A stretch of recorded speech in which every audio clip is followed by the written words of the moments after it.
Morning, everybody. I am Michelle Yandel, and I'm all about getting dieters off diets so that you can feel great and eat your favorite foods. And today I want to talk to you about shopping. So last week I was talking to you about or what I learned about eating behaviors and habit change through my experience with quitting smoking in the past. And so today I wanted to compare our eating behavior to a shopping trip, which is something I was thinking about on yesterday. So I don't know about you, but I know when I don't have the money to buy something, I can be in window shopping and basically see heaps of things that I want. So there's like dresses and clothes or shoes or whatever, or stuff for the house, whatever it may be, and I can find stuff that I want if I don't have the money. However, when I seem to have the money, I can't seem to find anything I want. So I don't know if that happens to you. I've heard other people go through similar experiences, but it's sort of like when you can get it, you can't find anything, and when you can't get it, you tend to find a lot.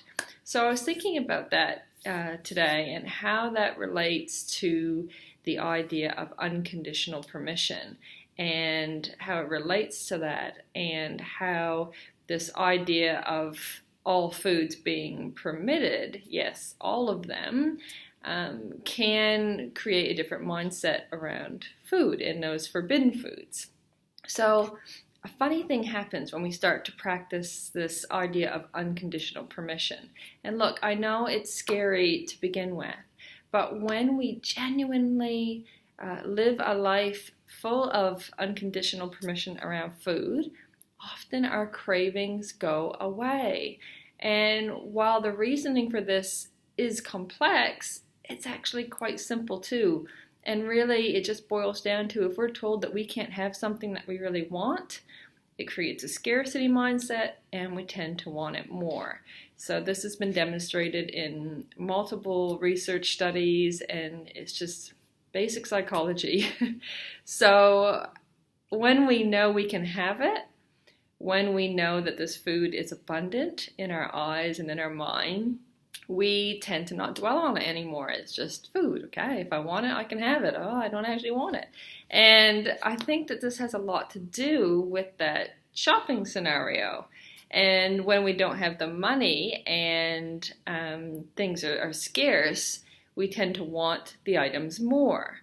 And when we genuinely can't afford it, everything looks great, even that polka dot blazer with the pink frills. Okay, it looks really cool today.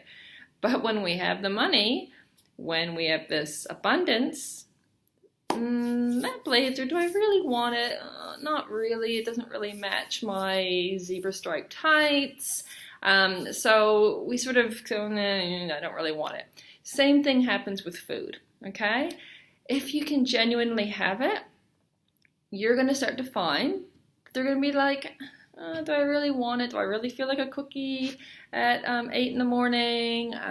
Hey, you might, but you do find that, you know what, you have a bit more choice put in front of you. You can actually make better decisions because you can have it if you want it. Genuinely, you can. You're an adult. I say that all the time. You're an adult. You can do whatever you want. So, yeah, I was thinking about that and how it relates to clothes shopping and that abundant mindset and scarcity mindset. So if we want to heal our relationship with food, if we want to be healthy and well, we need to allow for all foods.